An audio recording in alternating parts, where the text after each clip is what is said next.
There was once a pretty little girl who lived with her mother and father in a cottage near a great wild forest.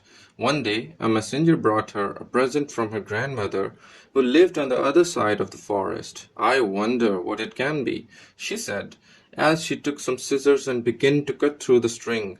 When the parcel was opened, there was the most beautiful red cape, which to her delight fitted perfectly. She liked the cape so much that she wore it every day wherever she went. Soon everyone called her Red Riding Hood. One day, when she was helping her mother to hang out the washing, a letter addressed to Red Riding Hood arrived. She was very excited and asked her mother to read it straight away. "It is your grandmother's birthday today," said her mother.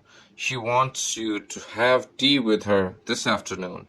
Red Riding Hood was pleased. She was very fond of her grandmother and enjoyed going to her house on the other side of the forest.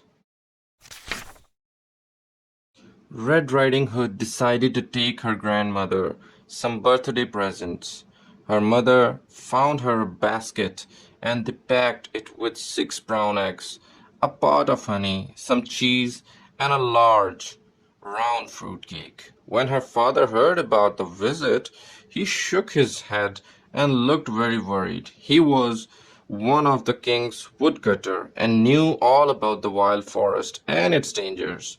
"Remember to keep to the long path round the edge of the forest," he told his daughter. "If you try to take the short cut through the trees, you might meet the fierce old wolf who lives in the middle of the forest. It isn't safe to go there all by yourself." After her father's warning, Red Riding Hood was very frightened. For a moment she wanted to stay safely at home, but then she remembered why she was going on the journey. "I can't miss Granny's birthday," she thought, and waving goodbye to her parents, she set off on the long road around the forest. Gradually the sky grew darker and it began to rain. Red Riding Hood felt so wet and cold that her teeth began to chatter. When she came to the top of a hill, she could see the roof of her grandmother's cottage peeping out above the trees. "If I take the short path, thought the trees, I'll be there in no time," she thought, and despite her father's warning, she ran down the hill to the edge of the forest. Red Riding Hood peered into the gloomy forest. She could see the path twisting ahead like a pale ribbon among the dark trees. "I'll be at Granny's much sooner if I hurry through the forest," she thought, and started nervously along the path. The trees looked very strange. Some of them bent almost double with size, their branches throwing sinister shadows across the forest. Red Riding Hood felt as though hidden eyes were watching her. She glanced over her shoulder quickly and pulled her cape closer to her. On she went deeper into the forest. The path became harder and harder to follow. "Oh dear!" she cried as it twisted first one way and the other. "I must have taken a wrong turning. The path seems to come to an end at this old tree." Suddenly Red Riding Hood heard something moving in the trees nearby. She spun round, and there stood a huge wolf. He had been following her all the time. Red Riding Hood was very frightened, but the wolf bowed deeply and smiled at her. "Hello, little traveler," he purred. "I see that you have lost your way. Perhaps I can help you. I know the forest rather well." Astonished at his kindness, Red Riding Hood explained how she was going to have tea with her grandmother who lived on the other side of the forest. "The other side of the forest?" laughed the wolf. "That's easy. Just follow this path through the trees and you'll be there in next to no time." Thanking the wolf for his help, Red Riding Hood followed his direction and was soon happily making her way to the granny's cottage. That fooled her, chucked the wolf, as Red Riding Hood hurried off along the path which he had shown her. Now Red Riding Hood will take hours to reach her grandmother's house. If I take the real road through the forest, I'll be there long before she arrives. There will be plenty of time to prepare a little surprise. The scheming old wolf was right. When he came to Granny's cottage, not a soul was in sight. He looked all around, then tiptoed up the garden path and opened the front door. When he crept inside, the wolf found the house was empty. He looked in every room but could find no sign of the old lady. No matter, he said to himself, she must have forgotten all about Red Riding Hood and gone out for a walk.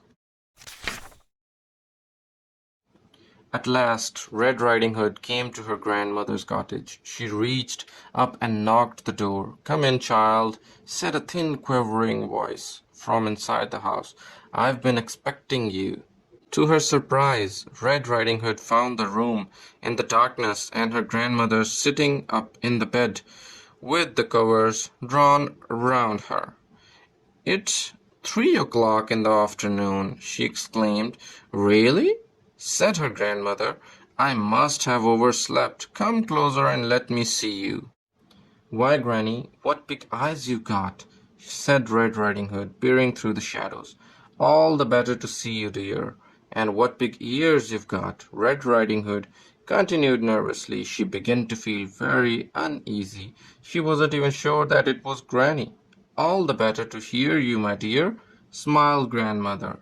"And such enormous teeth," gasped Red Riding Hood, stepping back. "All the better to eat you."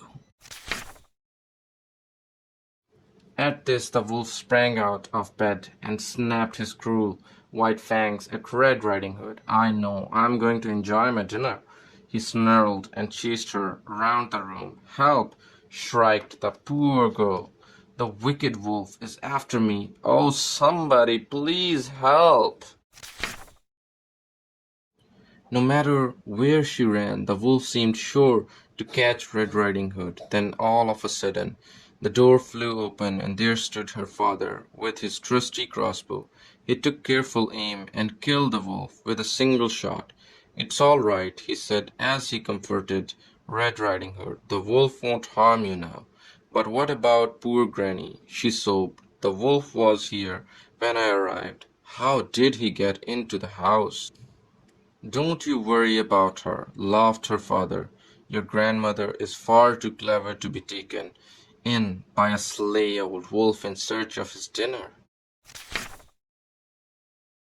Red Riding Hood dried her eyes and ran out into the garden.